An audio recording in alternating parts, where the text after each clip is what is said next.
Queridos amigos, ¿alguna vez te has detenido a pensar en cuántas bendiciones damos por sentado cada día? Un plato de comida, un refrigerador lleno, la posibilidad de sentarnos en la mesa con la familia. Cosas tan simples que parecen normales, pero que en realidad son un regalo de Dios.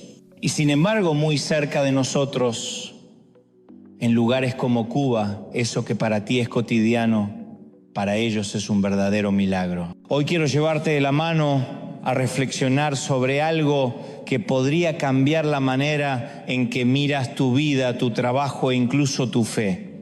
Quédate conmigo porque este mensaje puede ser justo lo que tu corazón necesita escuchar hoy.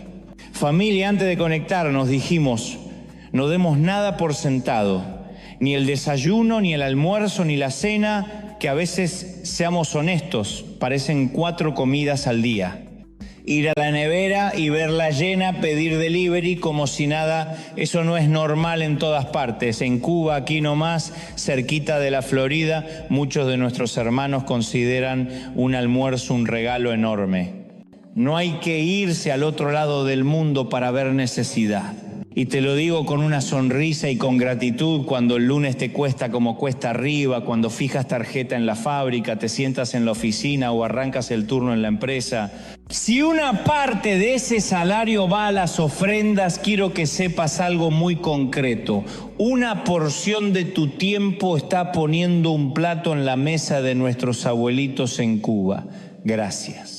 Gracias por tu generosidad, por darle al Señor, por prestarle al Señor. ¿Listo? ¿Sí o no? Ahora, hablemos de algo que todos entendemos. A veces una sola frase te cambia la vida. ¿Te pasó? Tu puesto ha sido eliminado. Te vamos a dejar ir. Frase muy gringa y uno piensa, no quiero que me dejen ir, pero igual te dejan ir. Ya no te amo. Necesito un tiempo, el tumor es maligno, no estoy seguro de casarme. Papá, estoy detenido en la comisaría. Tu madre y yo vamos a divorciarnos. Mamá tuvo un ACV, ¿cuánto tardas en llegar al hospital? Una oración y ¡paf! La vida se parte en un antes y un después. Es nuestro 9-11 personal, un parteaguas. Como si nos empujaran de un tren en marcha o de un auto en plena autopista y caemos en un mundo desconocido. El vocabulario cambia, quimioterapia, diálisis, desempleo, residencia de ancianos, parte médico a las 6 o 7 de la tarde, o ni siquiera es una frase. A veces basta apretar una tecla equivocada en la computadora y en segundos se va el trabajo de meses. Eso me pasó a mí una vez. La calma explotó y el caos tomó el micrófono. ¿Te suena? O ese texto a medianoche. Llevamos a papá en ambulancia. Adiós, sueño reparador. Bienvenida, vigilia, que quizás sea la primera de varias. O vas al buzón y ves la carta del IRS. Eso nunca viene con globos y confeti. Hola, auditoría. Chao, calma. Hola, caos. O tu hija adolescente entra y dice, tenemos que hablar, y confiesa un retraso importante. Ella no sabe cómo pasó. Nosotros sí sabemos cómo pasó. Y ahí el corazón se nos cae a los pies. ¿Cuál es la idea central aquí? Sencilla y profunda. Nada está garantizado excepto que Dios es fiel. No controlamos las curvas de la vida, pero podemos elegir dónde anclar el corazón. La gratitud nos mantiene despiertos en la abundancia y la confianza nos sostiene en el valle. La Biblia lo dice sin vueltas. Aunque pase por valle de sombra de muerte, no temeré mal alguno, porque tú estás conmigo. Salmo 23:4. Y también a los que aman a Dios, todas las cosas les ayudan a bien. Romanos 8:28. No dice que todas las cosas son buenas, sino que en sus manos hasta lo duro puede ser redimido. Dios no prometió que no habría valles, prometió compañía y propósito en medio del valle. Él transforma el valle de lágrimas en fuente. Salmo 84:6. Déjame ilustrarlo de forma terrenal. Ir a la nevera y encontrarla llena nos parece normal. Para nuestros abuelos en Cuba es un milagro. Tu trabajo de lunes, ese que a veces haces con café y paciencia, se convierte cuando ofrendas en sopa caliente y pan para alguien real. ¿No es hermoso? Del mismo modo, esa noticia dura, ese mensaje a medianoche, esa tecla mal apretada pueden ser el comienzo de una historia donde Dios se muestra fiel, donde tú descubres una fuerza que no sabías que tenías y una comunidad que no te suelta. Entonces, ¿cómo lo aplicamos hoy, aquí y ahora? Pausa y agradece. Antes de abrir la nevera, di: gracias, Señor, por lo que hay. La gratitud recalibra el alma. Ora con honestidad. Dios, esto duele, no entiendo, pero confío en ti. Camina conmigo. No necesitas frases largas, necesitas verdad. Pide ayuda. No te aísles. Escríbenos, habla con alguien, únete a un grupo, deja que la iglesia sea familia. Siembra en el valle. Cuando todo grita, guarda, el reino susurra, comparte. Una ofrenda, una llamada, un mensaje de ánimo, a veces servir a otros es la cuerda que te saca del pozo. Recuerda, tu trabajo, tu tiempo y tus lágrimas no son en vano. En Dios nada se desperdicia.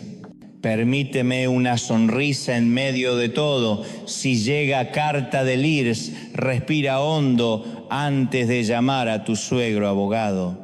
Y si borraste ese archivo de meses, aprende de mi error. Guarda copias y guarda la paz. Dios tiene copias de seguridad mejores que las nuestras.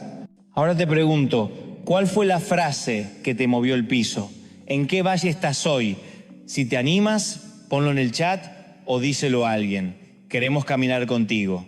Y si hoy estás en la sala de espera de un hospital, en la cocina tratando de estirar el presupuesto o mirando un futuro borroso, esta parte es para ti, no estás solo. Jesús ya está en tu mañana. Quiero terminar con una historia breve. Ana recibió un correo.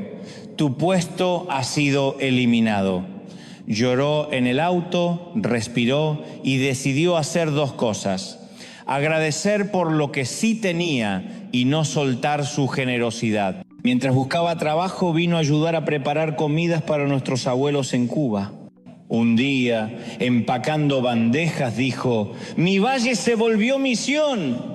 Meses después, la llamaron de un lugar mejor que el anterior.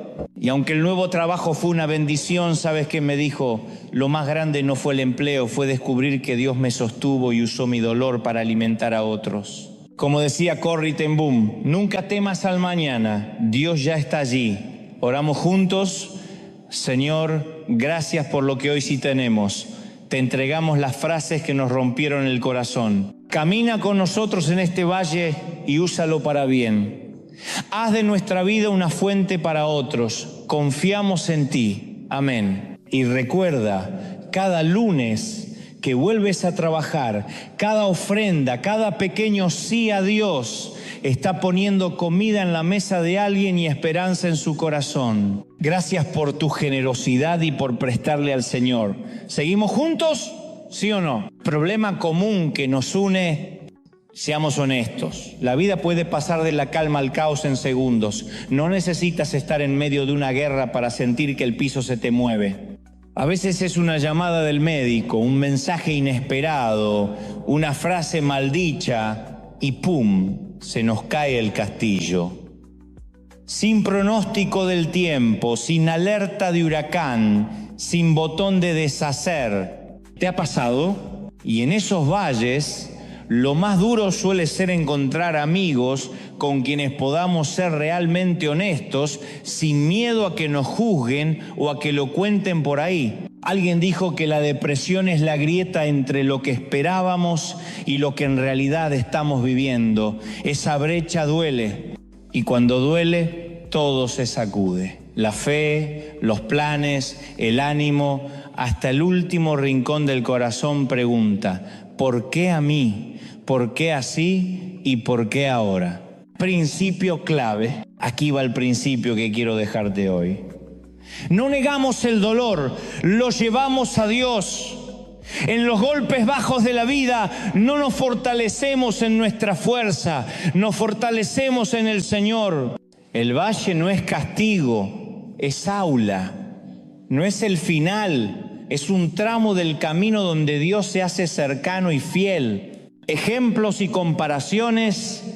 A veces no es un gran terremoto, sino el efecto residual, años tragándonos el estrés, acumulando pequeñas frustraciones hasta que una gota derrama el vaso. Un hijo hace un berrinche, no encontramos estacionamiento, el wifi se cae justo antes de enviar el informe y explotamos desproporcionadamente. Desde fuera alguien piensa, qué exagerado. Lo que no ven es la mochila que venimos cargando. Y se siente como un golpe bajo en el boxeo, fuera de las reglas. Te preguntas, ¿me levantaré otra vez? ¿Cómo reconstruyo una vida que se sopló en un instante? Muchos hemos pasado noches mirando el techo, con el cansancio reventando y los ojos abiertos, sintiendo que la oscuridad de afuera copia la de adentro. Yo también he vivido esas noches y descubrí algo sencillo pero profundo. Respirar, nombrar lo que me duele y decirle a Dios la verdad sin maquillaje. Suena simple, es valiente. Conexión con la palabra. No estás solo en esto. Un gran héroe de la fe, el rey David, ese aventurero que enfrentó gigantes y escribió canciones, atravesó un día tan oscuro que quiso rendirse. En Ziklag lo perdió todo en un rato. ¿Qué hizo? Pero David cobró ánimo en el Señor su Dios. 1 Samuel 36. No tenía fuerzas propias, las tomó de Dios. Y en otro salmo nos recuerda, cercano está el Señor a los quebrantados de corazón y salva a los de espíritu abatido. Salmo 34, 18. Si tu corazón está quebrado, estás en el lugar perfecto para experimentar la cercanía de Dios. Aplicación personal. ¿Cómo se ve eso hoy? En tu lunes, en tu cocina, en tu oficina. Pausa y respira. Di en voz baja, Señor, aquí estoy. No puedo solo, pero contigo sí. Nombra la grieta, escribe qué esperabas y qué estás viviendo. La claridad sana. Pide ayuda a una persona segura, un amigo maduro, un líder, un profesional. No es falta de fe, es sabiduría.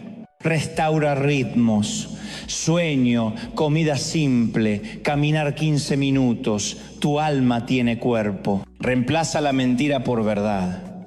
Cuando piensas esto me va a destruir, responde con, aunque ande en valle de sombra, no temeré porque tú estás conmigo. Da un micropaso hoy, una llamada, un correo, ordenar una esquina de la casa.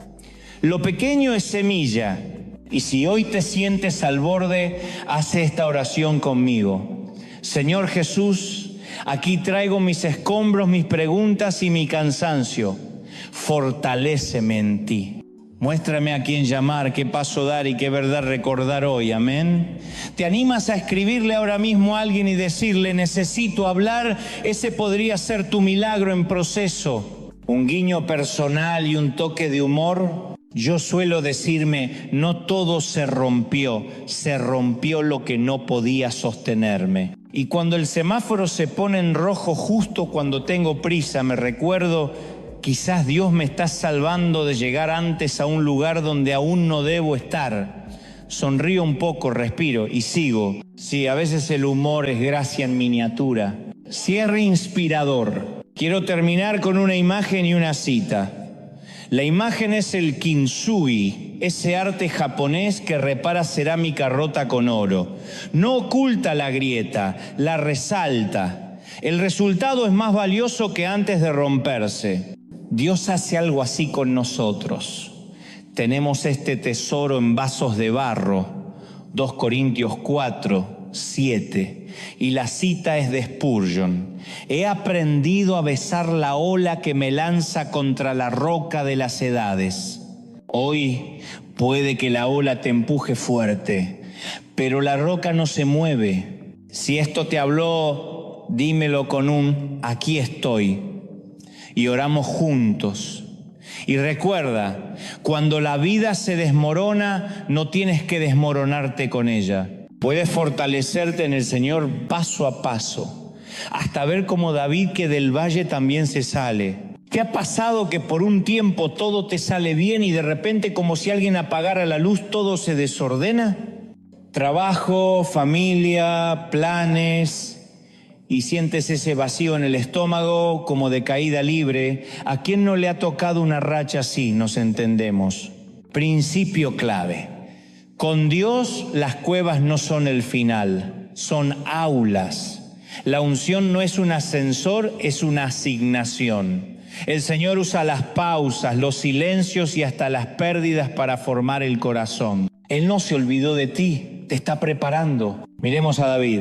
Un día, siendo adolescente, el profeta Samuel lo ungió como futuro rey de Israel, 1 Samuel 16. Desde ahí su vida pareció despegar del anonimato al palacio, de pastor a músico de la corte, de cargar ovejas a derrotar a Goliat de Gat cuando era prácticamente un muchachito, 1 Samuel 17. Saúl lo eligió músico personal, le ofreció la mano de su hija.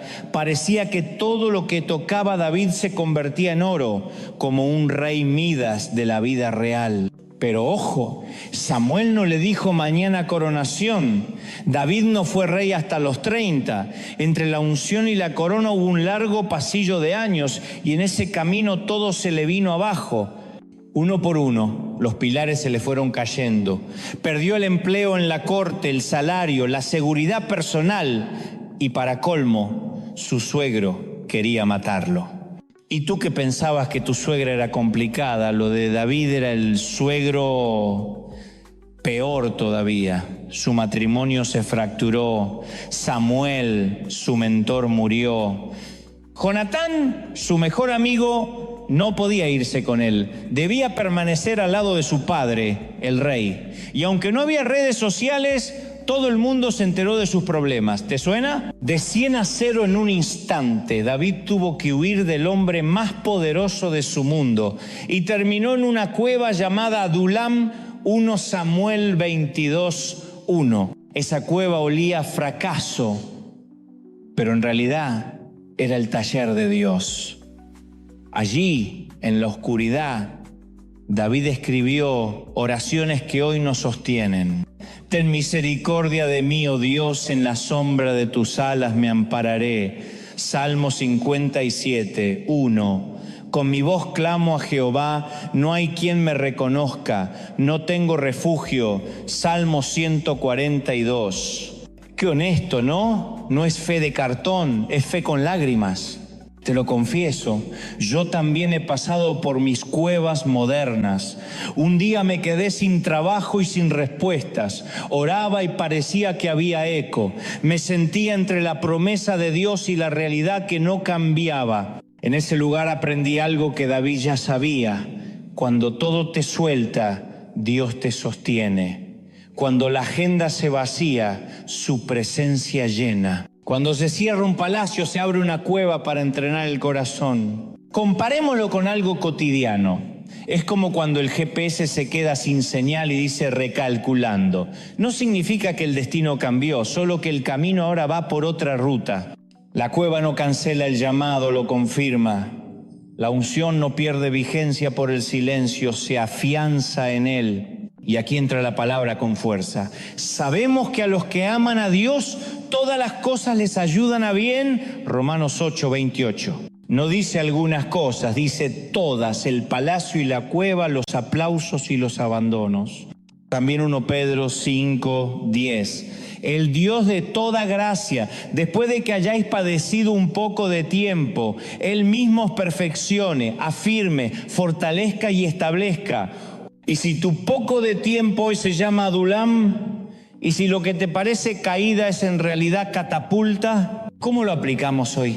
Refúgiate en Dios, no en la amargura. Habla con Él como David, sin maquillaje. Dile lo que te duele y quédate un rato bajo sus alas. Escribe tu propio salmo, pon en papel tus pérdidas y luego al lado escribe 3 cosas por las que hoy puedes dar gracias, pequeñas pero reales. Rodéate de la gente correcta. A David se le unieron endeudados y afligidos y Dios los transformó en valientes. 1 Samuel 22, 2. Pide oración, no te aísles. Da un paso pequeño de obediencia. ¿Qué es lo siguiente fiel que puedes hacer hoy? Llama a alguien, pide perdón, actualiza tu CV, vuelve a orar. Un paso, vuelve a las promesas. Lee esta semana el Salmo 57 y el 142. Sube tu mirada. La cueva tiene techo bajo, pero el cielo sigue abierto. Y si oramos ahora, Señor, aquí está mi cueva. Aquí está mi miedo y mi cansancio. Recuérdame tu unción, aún en el silencio. Forma en mí un corazón de rey, incluso cuando me siento escondido. Yo confío en ti. Amén. Si esta oración es tuya, díselo al Señor en tus propias palabras. Él te escucha. Quiero terminar con una imagen y una línea de esperanza. La semilla, antes de brotar, pasa un tiempo en la oscuridad de la tierra. Nadie la aplaude ahí abajo, pero es justo ahí donde se rompe y nace lo nuevo. Así fue con David. La cueva de Adulam se convirtió en la cuna de un rey. Y con nosotros también. Como alguien dijo, cuando Dios es todo lo que te queda, descubres que Dios es todo lo que necesitas. Estás en una cueva, no tengas miedo. No es tu tumba, es tu aula.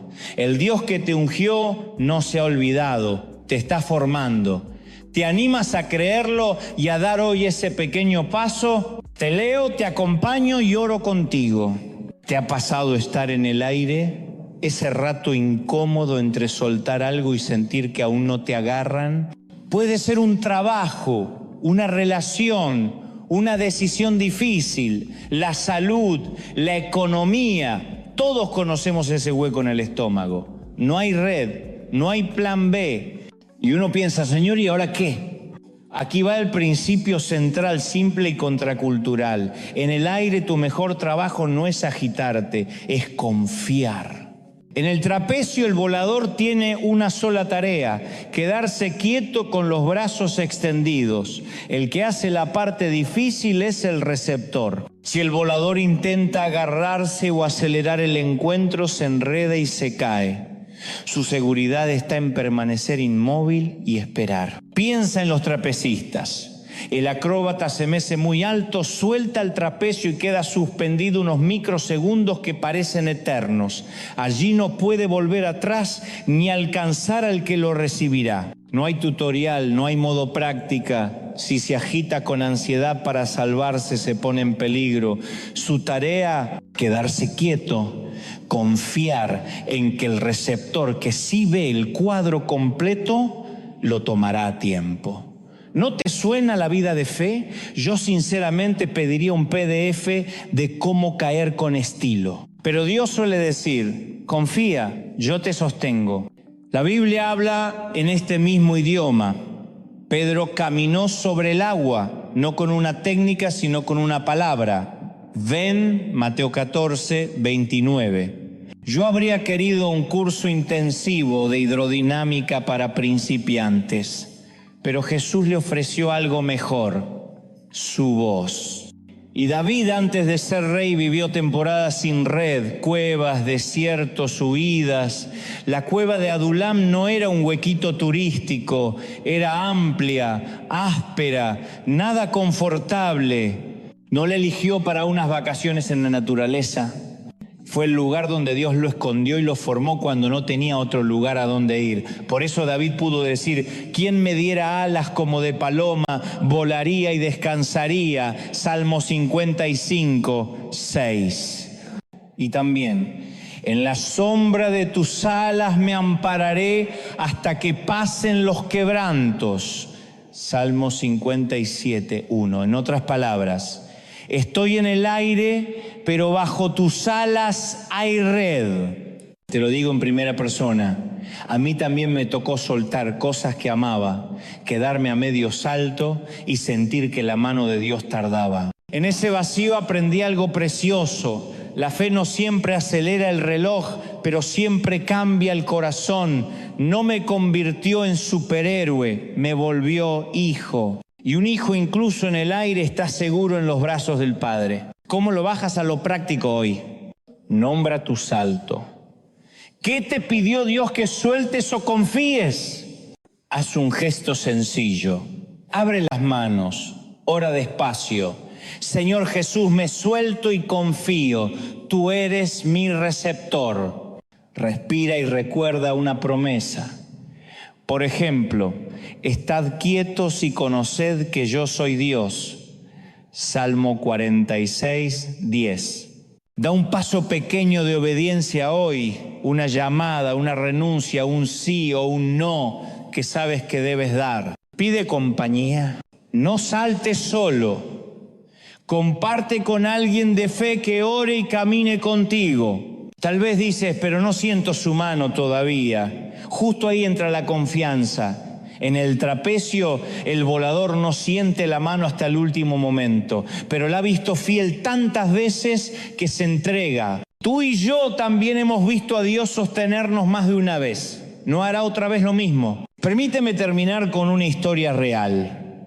Un grupo de trapecistas contaba que el secreto del éxito no está en la fuerza del volador, sino en la fidelidad del receptor. El maestro les repetía, el volador nunca debe intentar agarrar al receptor, solo mantener los brazos extendidos y quedarse quieto, el receptor te agarrará. Cuando escuché eso, pensé, así es Dios con nosotros. Él no nos pide malabares, nos pide entrega, no nos exige más control, nos invita a más confianza. Si hoy estás en el aire, esta es la voz del Padre.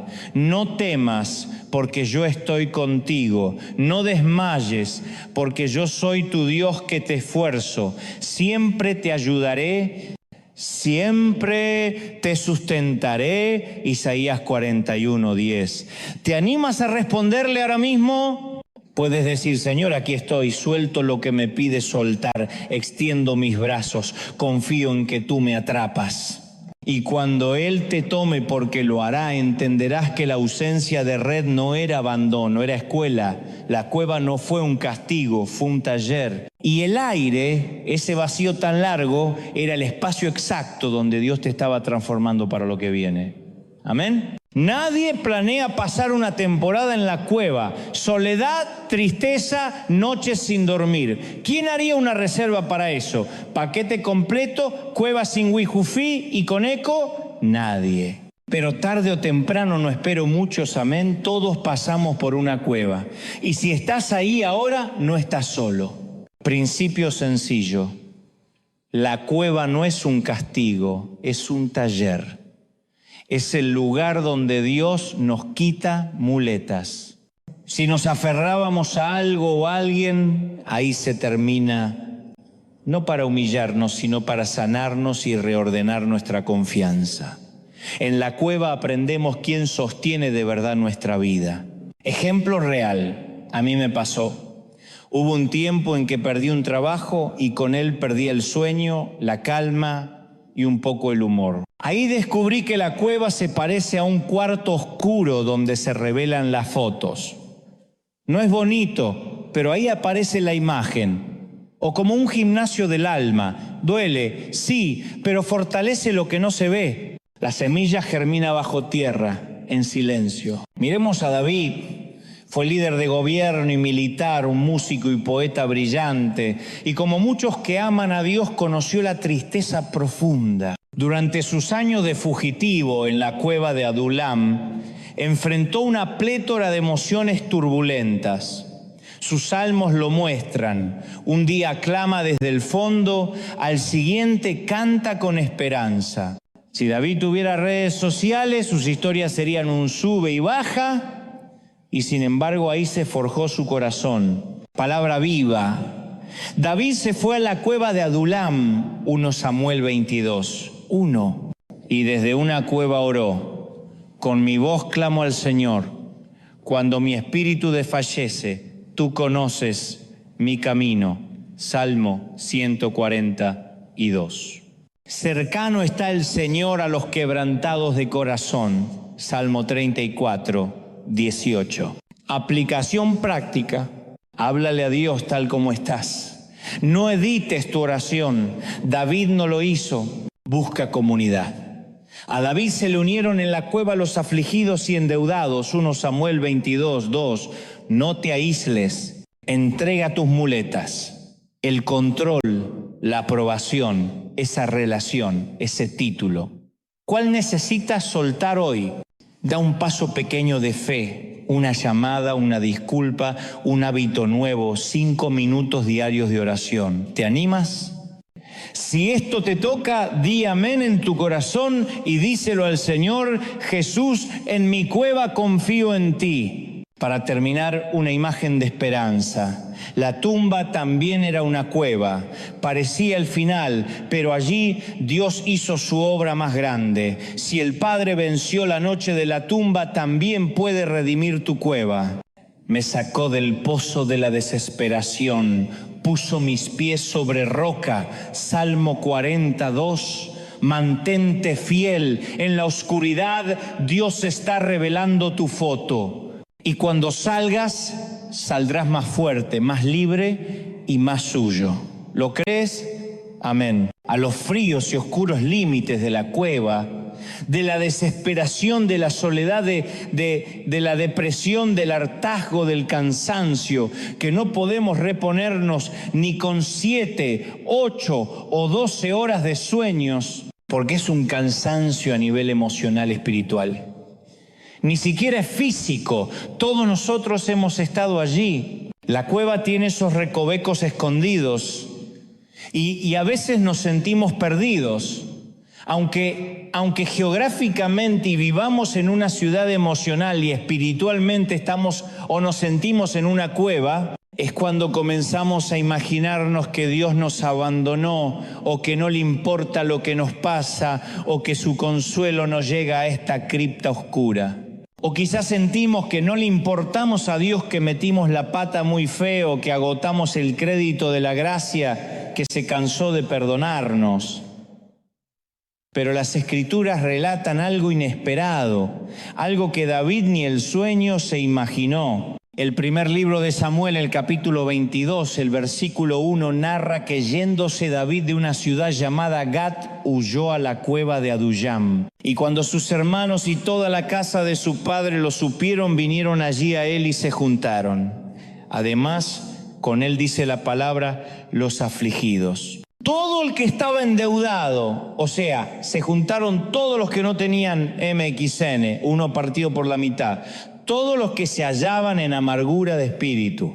Y él fue hecho jefe de ellos y tuvo consigo como 400 hombres. Se juntaron todos los que de alguna forma se sentían como él o peor que él. La mayoría de los eruditos cree que el rey Saúl había grabado al pueblo de Israel con un impuesto muy pesado, no un gravamen, injusto, arbitrario. Entonces, al parecer, cierta gente en su cólera, en su rebelión, iracundo por esta tributación injusta, acudía a la cueva para estar con David. Decía, no se puede vivir ya más en Israel con estos impuestos. Y algunos otros se creen que eran a viejos amigos de David que acudieran a prestarle su apú. La mayoría de los ciudadanos todavía admiraba al muchacho mata gigantes. Y mientras más se filtraba la noticia sobre la huida de su héroe, más decidían unirse a David en su improvisado refugio, y se unían ahí 400 en principio priori. Entonces se llenó con una encrespada variedad de gente rara que se unió a la banda, toda gente rara, así como voy acá y en el otro servicio, y más adelante se nos cuenta que llegaron a ser 600 hombres. 200 más. Ahora, ¿qué tipo de personas eran los que se unieron a la cuadrilla? No eran los más plausibles. Los más encomiables no era la gente de Geset. La pandilla estaba compuesta por buscapleitos, por deformes, gente que tenía, que era buscada por la policía, por la ley. Eso es lo que yo llamo el buen humor de Dios. Porque cuando atravesamos una situación difícil, lo que menos queremos es tener que liderar y alentar a gente que está igual o peor que nosotros. Seguramente te pasó a mí, me pasó. Estás viviendo una crisis financiera y viene alguien y me dice, no me aconseja cómo prosperar.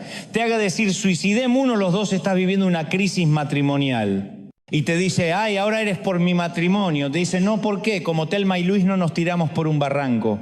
David se había refugiado en una cueva para estar solo porque uno no está deprimido, quiere estar solo, tiene ganas de bañarse, no tiene ganas de peinarse, no tiene ganas de lavarse los dientes. Tengo mal aliento, ¿y qué? Y ahora de pronto ve que entra gente, y ahora se encuentra rodeado por la peor caterva de Israel. Y este es el punto, a pesar de estar rodeado de gente, David es muy introspectivo. Se siente muy solo, como lo sé, insisto por el spoiler, por los salmos, porque él va a escribir cómo se siente. Tiene ese sentimiento de desazón, de desidia, de invisibilidad. Cuando notamos que quizá la invisibilidad no tiene que ver, insisto, con la viudez, con el divorcio, la orfandad necesariamente. Yo puedo saber que hay gente que puede sentir invisibilidad cuando nota que su propia familia ha estado creando recuerdos y compartiendo experiencias sin ti. Tú dices, no sé por qué. Siento que estoy al margen cuando tenemos esa sensación que siguieron adelante juntos y por alguna razón nos quedamos a un costado del camino. Estar solo es un temor que todos compartimos. Tal vez teníamos personas a nuestro lado y nos abandonaron, o quizás realmente nunca tuvimos personas a nuestro lado, o nuestra vida ha sido tan caótica, tan estresante durante tantos años que no invertimos en nuestras relaciones y cuando levantamos la vista, las personas amadas se cansaron, desaparecieron. Quizá eres parte de los que no saben a quién llamar para que te recojan en el aeropuerto. Eso puede pasar en una gran ciudad como esta. La soledad no es patrimonio de los que viven en una montaña. No tienes a alguien con quien celebrar o con quien afligirte. Tienes una buena idea para compartir. No puedes pensar en nadie. Así que te venga rápido a la mente que le importe lo suficiente como para soñar contigo o estás enfrentando una situación difícil en tu trabajo, en tu oficina. Y no puedes pensar en nadie confiable para contarle lo que realmente te pasa sin que te traiga problemas o la mayoría de tus amigas ya están casadas, están comenzando a tener hijos. Y tú ni siquiera sales con alguien, o tus hijos están creciendo, ya se están por ir. Otros se fueron, estás soltera, y la mayor parte del tiempo estás sola y estás comiendo sola otra vez. O no importa si es mujer u hombre, pero llega el fin de semana y no tienes nada planificado. Todas las familias normales están emocionadas al reunirse para Navidad, para Día de Acción de Gracias. La tuya está resentida, está dividida, está enferma. Juntarlos es una misión imposible. Necesitas hablar, pero no se te ocurre a quién llamar y menos a estas horas de la madrugada. Y hace tanto tiempo que nadie te escucha de forma genuina que ni siquiera pueda recordar la última vez que te sinceraste. David siente todo eso junto y en ese orden de manera que es muy claro, es muy transparente, muy diáfano con sus emociones. Entonces buscan la música porque afortunadamente es compositor el consuelo que necesitaba para poder atravesar esos momentos difíciles. Los estudiosos sostienen que David compuso por lo menos 8 salmos diferentes durante su vida, como prófugo y proscripto de la ley, 8 canciones. Y aquí en el medio del desierto descubrió lo que significaba darle a Dios un verdadero sacrificio de alabanza, porque él era un adorador desde que era un muchachito, adoraba cuando cuidaba las ovejas de su padre, adoraba para calmar los malos espíritus de su suegro Saúl. Pero ahora va a tener que aprender lo que es el sacrificio de alabanza, que es adorar cuando las cosas malas me pasan a mí. Adorar a Dios cuando no tengo garantías de que voy a salir de la cueva. Adorar a Dios cuando no me siento ni empo, insisto, ni con ganas de bañarme, ni con ganas de levantarme por la mañana. Eso es sacrificio de alabanza. Habrás escuchado esa frase: papá, ¿te gusta ir de trabajar? Y no, pero tengo que hacer el sacrificio.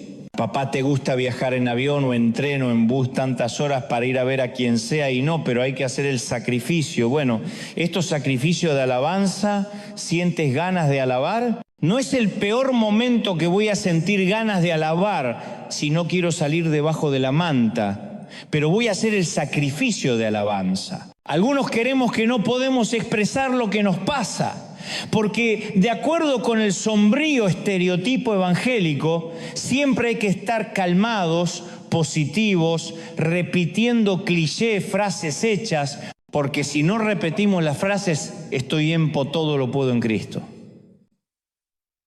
Y esas cosas nos dicen que no somos cristianos o que no confiamos en Dios, ese evangelio. Por causa del empedramiento ha premiado tanto la vida de la iglesia que carecemos de una teología de la adversidad.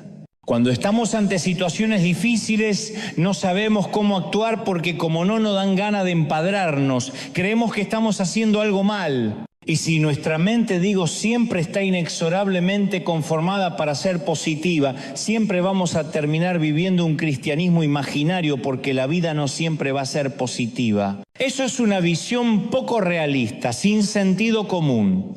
No podemos estar alegre y feliz 365 días al año. Aquel que si yo siempre estoy feliz está empatado aquí, dice hola a Dios. Está tomado empilado varios tequilas. ¿Algo le pasa porque nadie puede tan feliz todo el tiempo contento? Sí, porque el contentamiento es alegrarse, como dijo Pablo, a pesar de los avatares de la vida. Pero la felicidad, así como tal como vivir, ay, estoy feliz, eso es otra cosa. Tema otro mensaje. Yo me considero un tipo bastante positivo, pero hay algo que creo. Si no tenemos un punto de vista realista de la adversidad, cuando llegue el momento de atravesarla, el resultado no va a ser muy positivo. Porque nos vamos a sentir decepcionado, frustrado. ¿Por qué me pasa esto? ¿Y por qué mi hijo está rebelde? Si yo le enseñé en la Biblia desde chiquito y por qué es parte de la adolescencia de la adversidad y por qué una pareja entra en crisis y por qué la suegra viene seguido, por qué es parte de la adversidad. Siempre se nos ha dicho que está mal quejarse, que eso es falta de fe, pero lo que quiero notar es que David compuso varias canciones de queja. Durante su estadía en la cueva y después en la vida, también en el palacio, también porque el cambio geográfico no hizo que sus momentos de depresión se fueran totalmente. Pero en la cueva escribió canciones de queja. Yo estaba leyendo que en la Biblia hay diferentes tipos de salmos. No hay 3 tipos al menos. ¿Qué puedo identificar? Algunos son denominados salmos de acción de gracias, que todo es gratitud y por el sol y por el amanecer y el atardecer. Otros son salmos de entronización. Dios, eres majestuoso, poderoso proveedor. Pero la categoría popular, la más común, la que más suenan, son los salmos de lamento. Los salmos de lamento pululan por encima de los otros temas. Y el salmo más frecuente trata de alguien quejándose ante Dios. Esto no enfada a Dios en lo absoluto, sino Dios no hubiese permitido que esto integrara el cano. Un bíblico no lo enfada a Dios. La queja sí la queja que baja, porque eso es chismes. Las quejas que suben a Dios, le agradan las quejas que bajan, no porque el de abajo no te va a resolver nada. Ahí no sabes aquella hermana lo que me hizo y que te va a resolver la otra chismosa. En cambio, si sube, Dios lo puede sanar. Ahora mucho. No tenemos el valor. Las quejas siempre suben, nunca bajan. Acuérdese en cualquier empresa, en compañía, una iglesia. Sin embargo, muchos no tenemos el valor para hacer esto. Entonces nos vestimos con un traje estoico. No tapamos las heridas con un apósito. Nunca hacemos catis con Dios para que Dios vea que confiamos en Él como si Él no conociera nuestro corazón. Pero hay una temporada para estar tristes y está bien. Yo tengo un mensaje que dice está bien, que no estés bien. Está bien.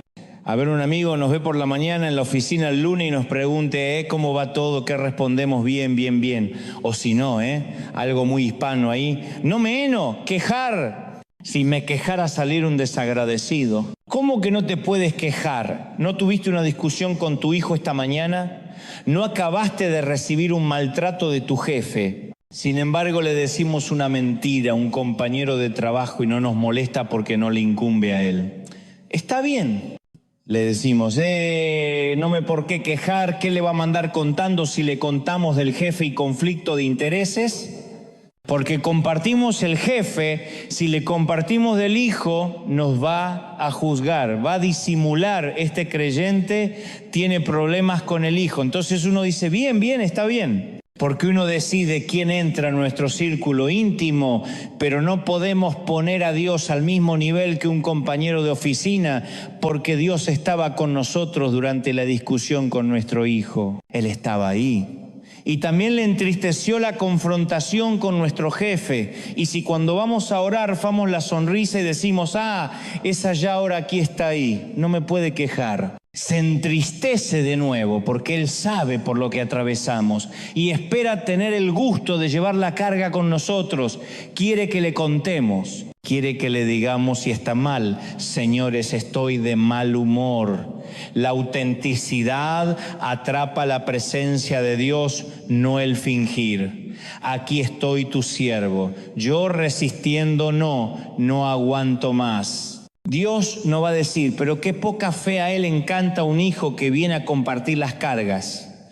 Señor, no puedo llevarlas yo estas cargas sobre mis hombros y humanos. Y David, un hombre conforme al corazón de Dios, descargó sus emociones en colores violentos y en un crescendo casi operito como se hacen en las óperas. Y cuando uno lee su poesía descarnada, uno se estremece. Lo pasa que una vez se lee los salmos como si fueran las promesas de las galletitas de Panda. A ver, te vendé jete. No, esto es poesía prosa, que fueron escritas desde las heridas abiertas. Yo creo que el punto inicial para tratar con nuestro fracaso es encararlo con sinceridad, como dije el domingo pasado, decir, bueno, esta es mi familia disfuncional. Necesito ayuda porque si uno disfrace y pinta por fuera lo que está putrido, nunca podemos sanar. Hay que darle nombre a nuestro desánimo.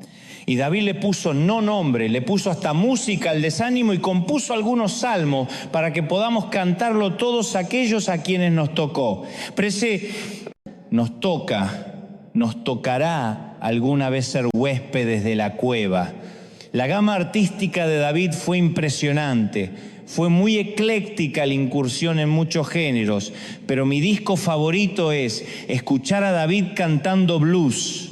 Me encanta cuando canta blues, te dan, ¿y cómo sabe que canta blues? Bueno, ahora Paso explica, es un tipo informado. David tiene 3 cortes grabados. 3 sencillos grabados en esa cueva, Salmos 34, el 57 y el 142, 34, 57 y 142 son los 3 sencillos que él grabó en esa cueva. El 142, por ejemplo, se describe en su subtítulo, dice Masquil de David cuando estaba en la cueva. O sea que no es una suposición mía, sino que son canciones que escribió cuando estaba en la cueva.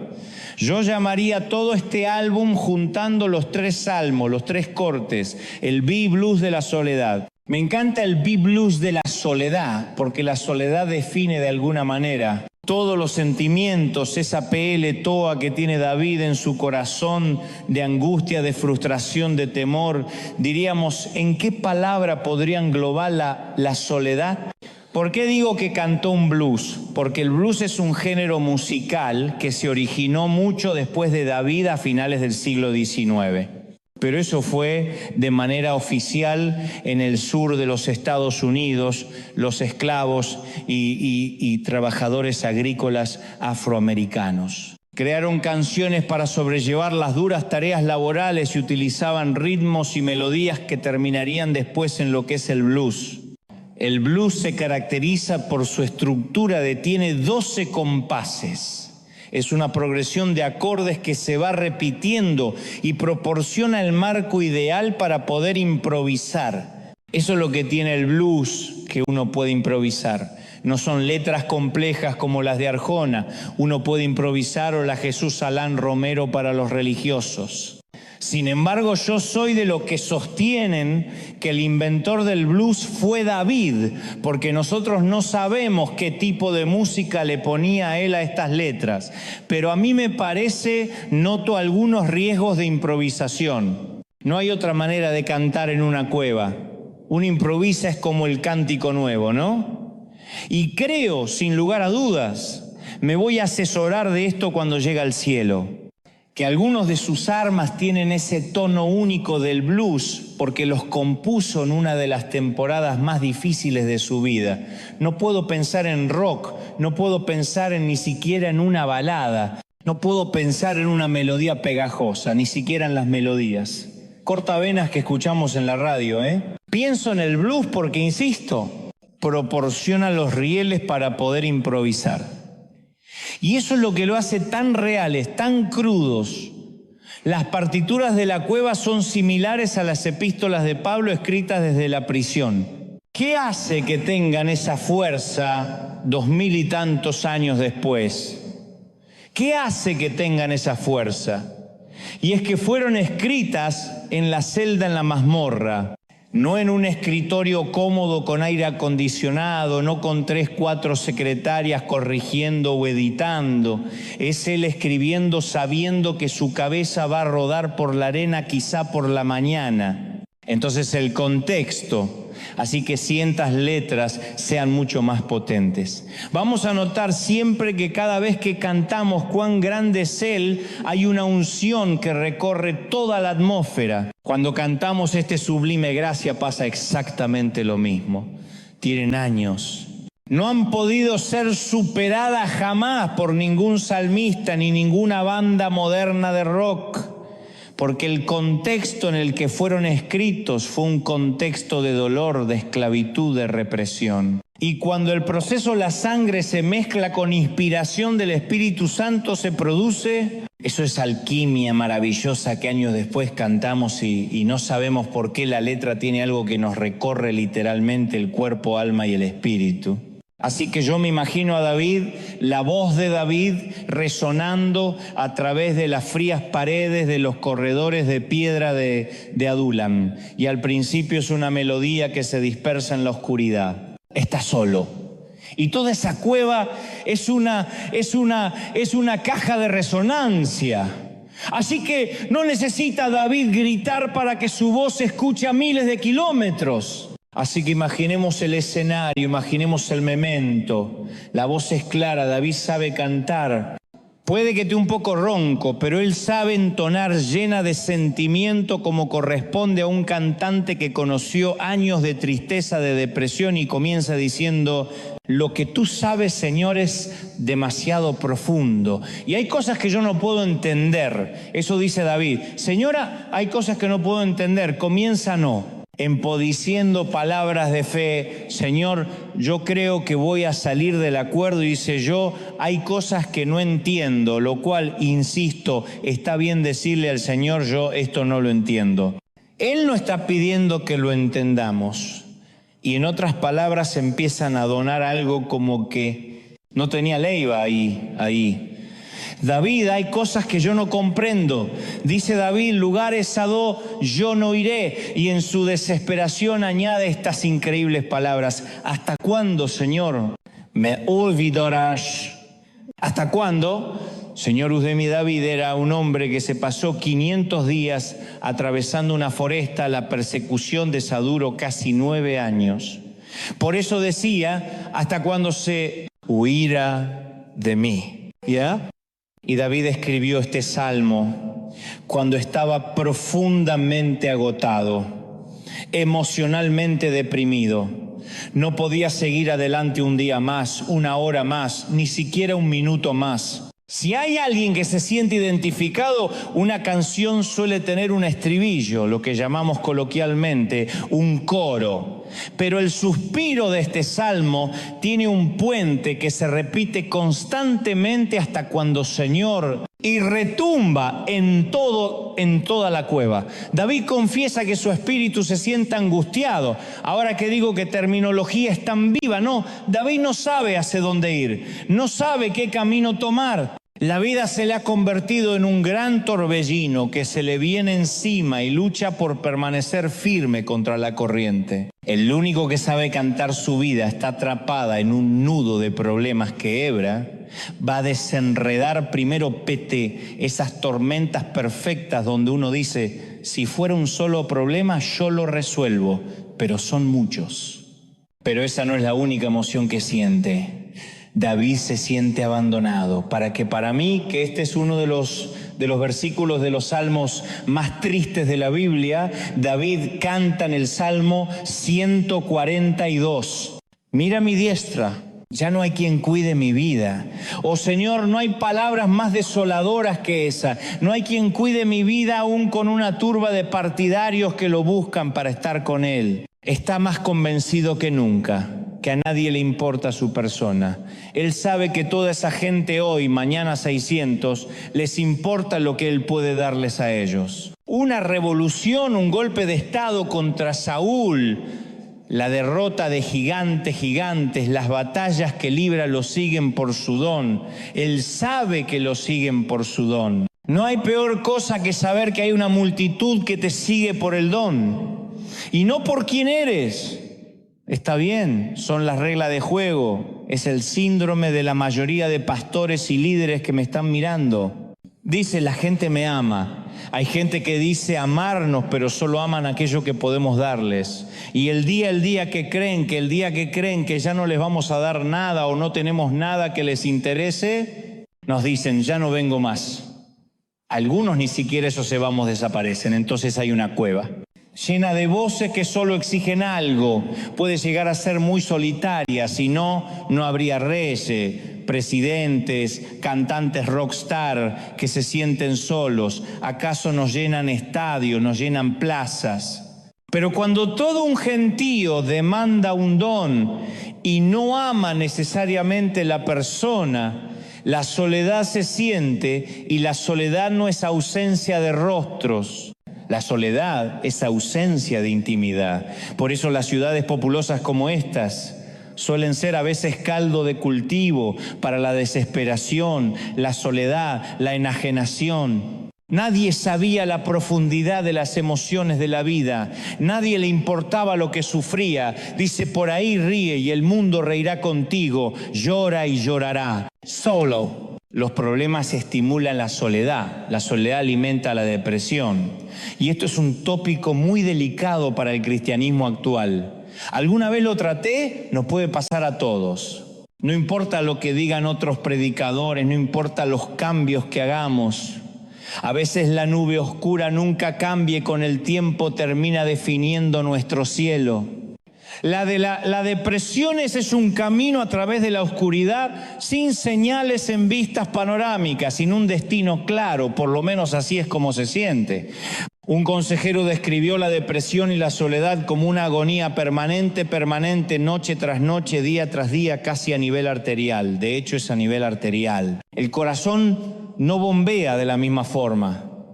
Si no estuviésemos deprimidos, la depresión espiritual es lenta el cáncer. La diferencia es que la depresión va haciendo metástasis por dentro. A igual que el cáncer, pero el cáncer lo reconocemos, la depresión, a veces no nos nos reprenden, nos dicen que digamos frases que repitamos, es un asesino silencioso.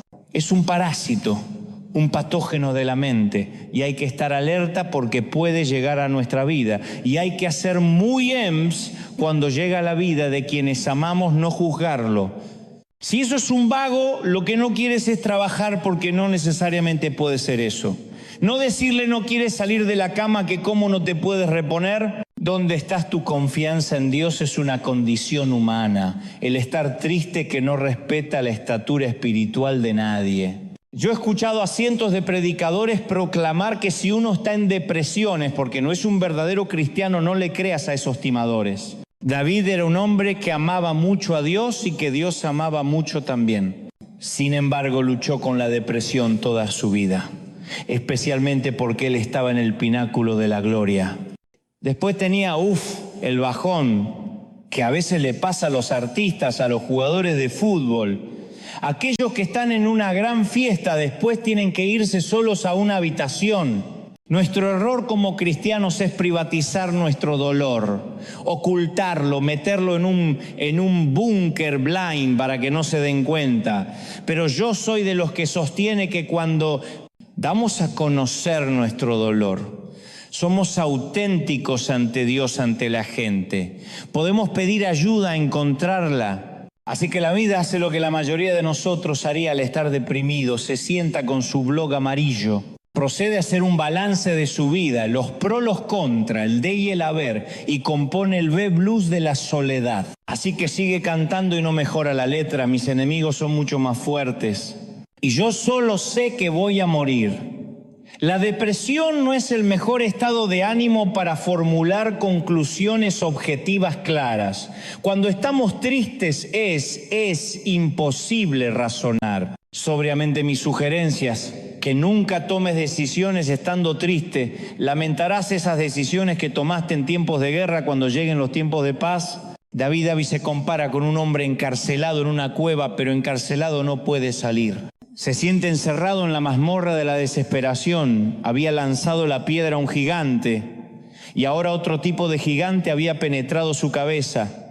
Casi era un ojo por ojo. Le había pegado una piedra en la frente, en la mente, en la cabeza a Goliat, y ahora otro parásito se le pega en la frente a él. Quizá, porque todavía su nombre conforme al corazón de Dios es que está dispuesto a abrirle el corazón a Dios.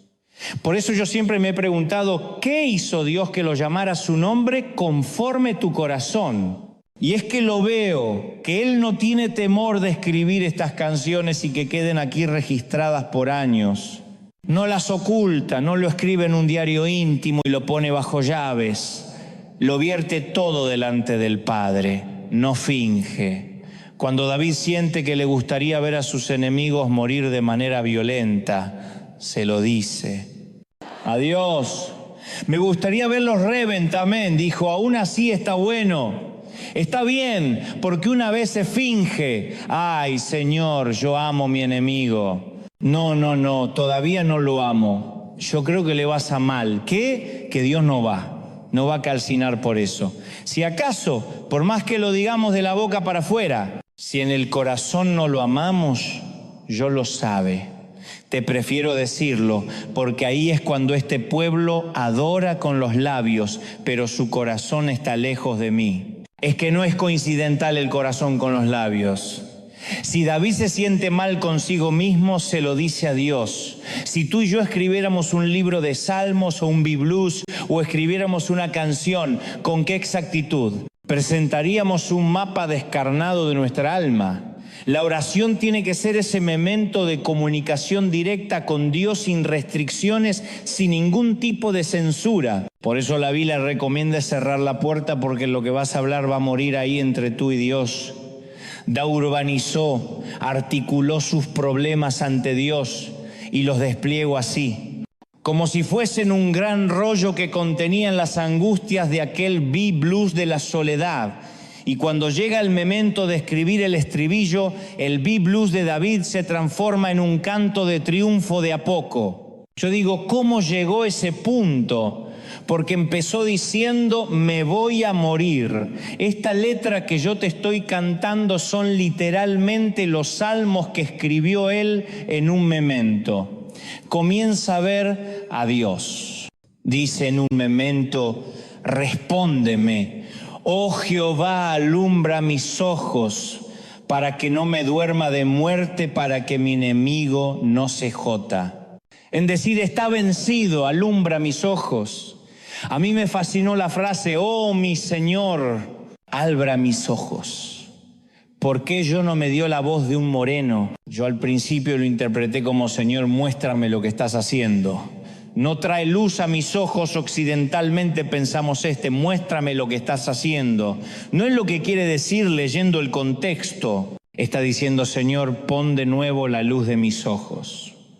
Es muy fácil notar si una persona está deprimida, el rostro la delata. Yo tenía un mensaje que decía, yo sé que estás en crisis porque me lo dicen tus ojos. La depresión transforma el semblante, es una máscara vacía y rígida que ningún remel, polvo o maquillaje puede tapar ni disimular. Sobre todo la luz de los ojos de una persona se apaga.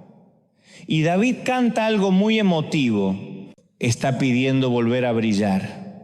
Y luego agrega, milímetro, mi corazón te cantas. Salmos, me alegraré, misa, vacio, como me alegraré, mi salvación, tocó. ¿Cómo lo ha salvado Dios a David? Esaú todavía lo está persiguiendo. Sale de la cueva, le vuelan en la cabeza. Saúl tiene ejércitos que lo superan numéricamente. Las cosas tan desesperanzadoras como siempre, desde antes que empezara a cantar. ¿Qué cambio? ¿Por qué habla? Me alegraré en tu salvación. ¿Por qué canta? Nada cambió excepto la memoria de David. Sí, cuando el espíritu de la adoración se apoderó de él, recordó que nada había cambiado en cuanto a Dios. Dios seguía siendo real. Había sido poderoso en el pasado y había estado con él contra el gigante, y ese mismo Dios seguía sentado en el trono. No había cambiado, ¿no? Maravilloso. Su salvación, David tenía a Dios. Tenía un plan para David, y eso no había cambiado independientemente de dónde estaba ubicado geográfica o topográficamente. Y al recordar esas cosas también empieza a cantar, sí, el blues, pero era con gozo. ¡Qué espantoso! No cuando en medio de la crisis nos quedamos atrapados en la claustrofobia del presente y no podemos ver lo que Dios hizo, lo que Dios va a hacer. A veces la cueva es tan imponente que a menudo bloquea nuestra vida hacia adelante, lo cual sería lógico porque uno dice ¿a dónde voy? Pero qué feo. Cuando el presente bloquea lo que pasó hacia atrás, Dios nunca nos dejó. Necesitamos desesperadamente recuperar la perspectiva. Y como uno tiene perspectiva dentro de una cueva, las perspectivas en la cima de un monte o no, uno mira toda la ciudad, y en una cueva que mira la duración empieza a dar perspectiva. No podemos cambiar el futuro hasta que llegue, pero podemos obtener sabiduría y fe del pasado. Lo único que ha cambiado es tu topografía. A lo mejor que en vez del palacio te toca estar en la cueva. Pero Dios, insisto, sigue en el trono. Dios no se ha movido.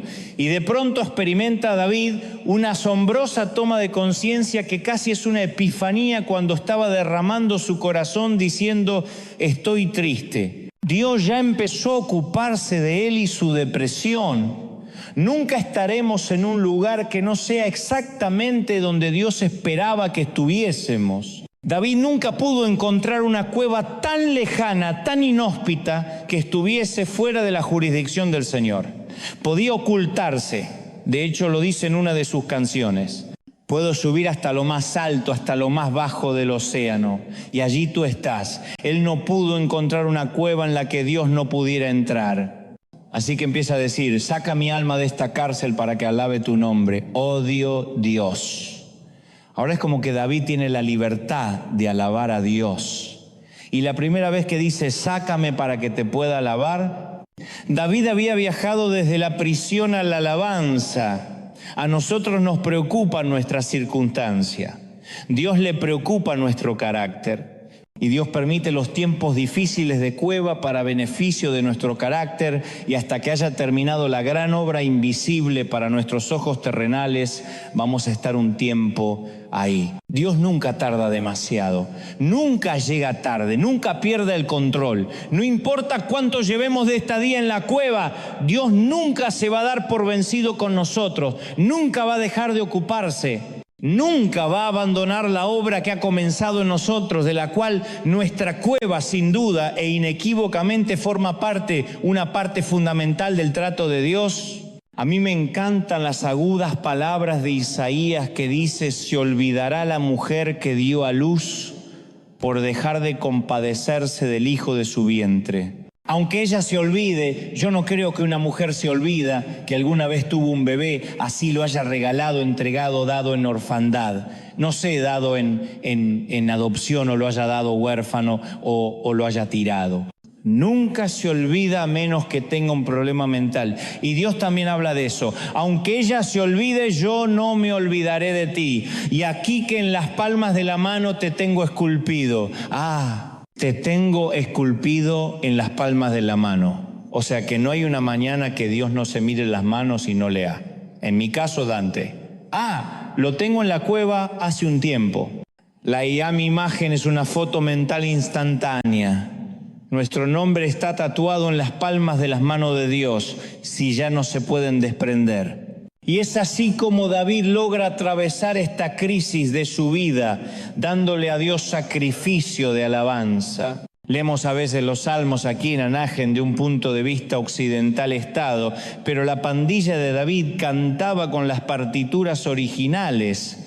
Eso es lo que distingue el creyente verdadero. En medio de la más honda aflicción de su vida, sus voces se alzan en alabanza a Dios en medio de una familia destrozada, junto a los escombros de una salud arruinada. Al salir de la trágica pérdida de un ser querido, con una voz quebrada por las lágrimas, se eleva un BLS hacia el cielo que al principio es queja hasta que se transforma en adoración y después alabanza.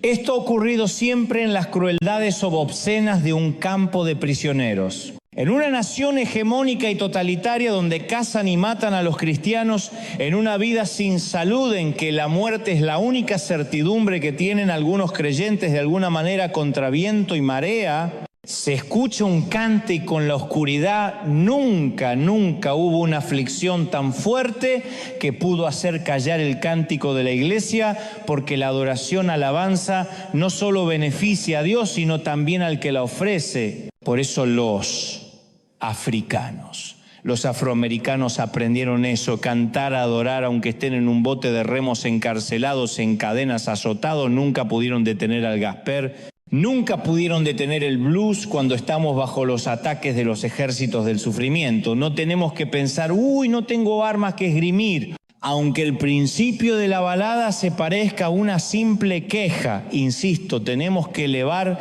el blues de la soledad y empezar a adorar a partir de la soledad. No te estoy diciendo, dile a Dios lo grande que es, porque es probable que en la cueva no lo puedas ver en principio, pero empecemos diciendo cómo nos sentimos, porque al cabo el sufrimiento y la fuerza son dos caras de la misma moneda. Cuando yo era más joven escuché a un predicador decir que Dios nunca usará a nadie. Si no lo tritura primero a mí, nunca me gustó como son, no es. Y allí acostumbrado a orar de que yo fuera la excepción. Decía, Señor, déjame entrar de lleno en el ministerio, podríamos evitar el triturado, no tienes que triturar a mí, puedes confiar en mí. Soy de los que no necesitan trituración. Pero después descubrí que Dios no hace excepciones cuando reflexionamos en nuestra vida pasada. Sin duda vamos a celebrar éxitos, victorias, pero nos vamos a enorgullecer cuando miremos por encima de nuestro hombro de haber soportado días difíciles, de superar enormes desafíos. Todos soñamos con ganar la corona como David, pero vamos a ser definidos por la forma en que hemos superado la decepción, la depresión, la temporada de la cueva, enfrentando a nuestros miedos, habiendo aprendido de nuestros errores. Te doy mi palabra que vamos a evocar nuestro pasado y veremos esa temporada como buenos recuerdos dolieron, pero forjo fe en nuestro corazón. Hay que resistir, gente, entregarnos o rendirnos. Nunca fue una opción para nosotros. Se supone que no estamos hechos de esos. No somos gente que nos rendimos. Somos gente que seguimos adelante. Somos gente que paleamos la tormenta. David registró el viaje por la cueva en su extraordinaria obra maestra compuesta llamada Salmo. No sé si David le puso nombre numeroso, eso vino más tarde, creo que vino más tarde. La mayoría cree que el Salmo C lo escribió al mismo tiempo, en el mismo escenario que el Salmo, pero es el mismo corte, es el mismo disco, es el mismo, diríamos en mi tiempo, LP long play, pero este es mucho más que un simple blues. Está estructurado en 2 estrofas, un puente y un coro tiene 2 estrofas, y tras cada estrofa se puede cantar el coro. Dice, exaltado sea sobre los cielos, Señor, sobre toda la tierra, sea tu gloria, el mismo que empezó quejándose pronto, dice David, está mi corazón. Oh Dios, dispuesto a cantar trovaré nuevos salmos. Me gusta esa decisión, trovaré nuevos salmos. Despierta, alma mía, con salterio, con arpa. Me levantaré de mañana, te alabaré entre los pueblos. Todavía no había salido de la cueva, pero él dijo, te alabaré entre los pueblos. Cantaré de ti en las naciones, porque grande hasta los cielos es tu misericordia y hasta las nubes tu verdad. Y otra vez el coro exaltado sea, Señor, sobre toda la tierra, sobre todos los cielos. David descubrió que el miedo del exilio, su Dios era real, así que siguen donando su BLS. Pero esto sé, si es verdad, mi Dios es real, que lo siento. Y entonces ocurre algo inusual, algo inesperado desde uno de los rincones de la cueva. Una áspera voz poco entrenada se une. David, la armonía y tipo barbudo real.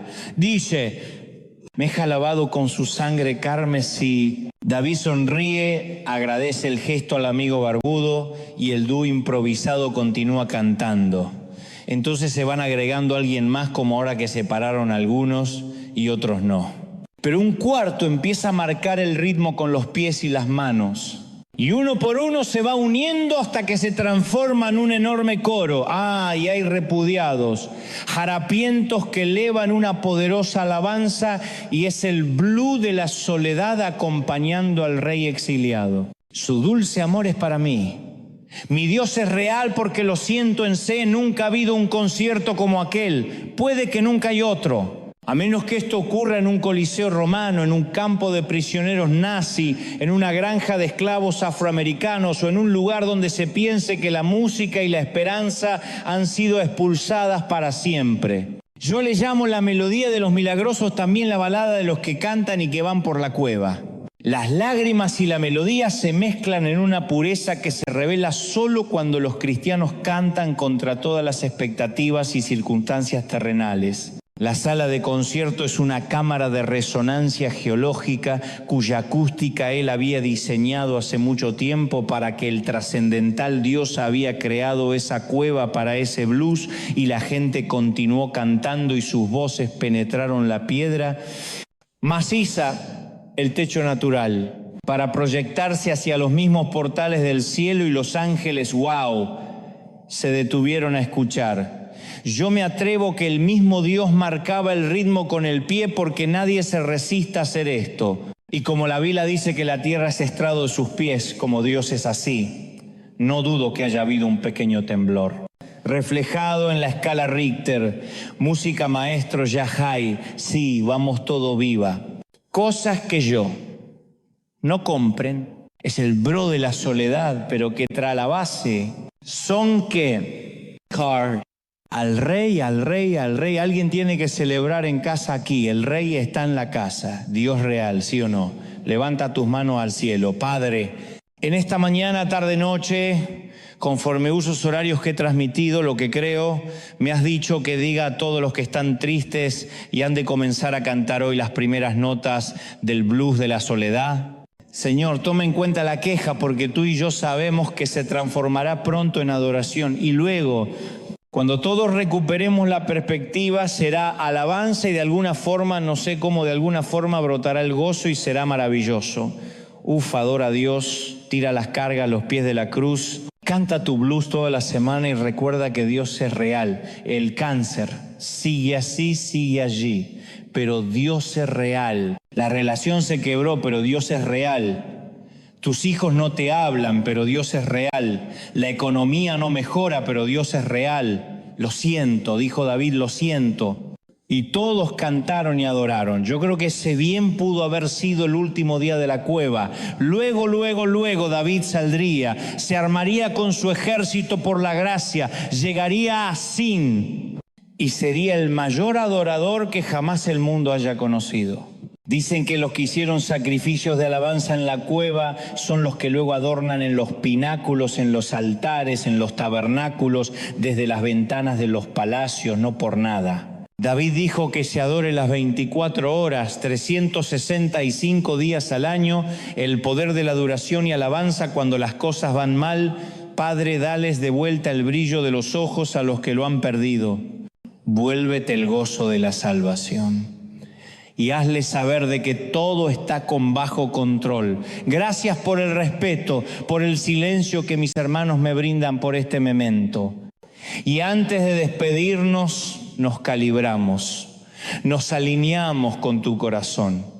sabiendo de que no hay nada tan grande que te pueda superar. No hay un problema que te pueda sorprender. Tú estás al control. Perdóname por haber dudado.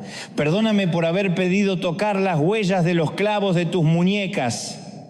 Aún así, si somos como Santo Tomás, tú nos amas. Nos comprendes porque no tenemos un sumo sacerdote que no logra compadecerse de lo que vivimos.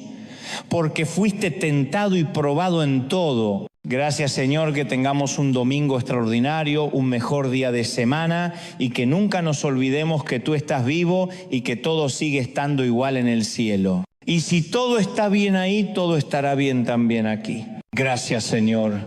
Amén y amén. Que Dios te bendiga, que Dios te guarde. Chao, hasta el domingo que viene o nos vemos en el bautismo al ratito. Chao, bendecido.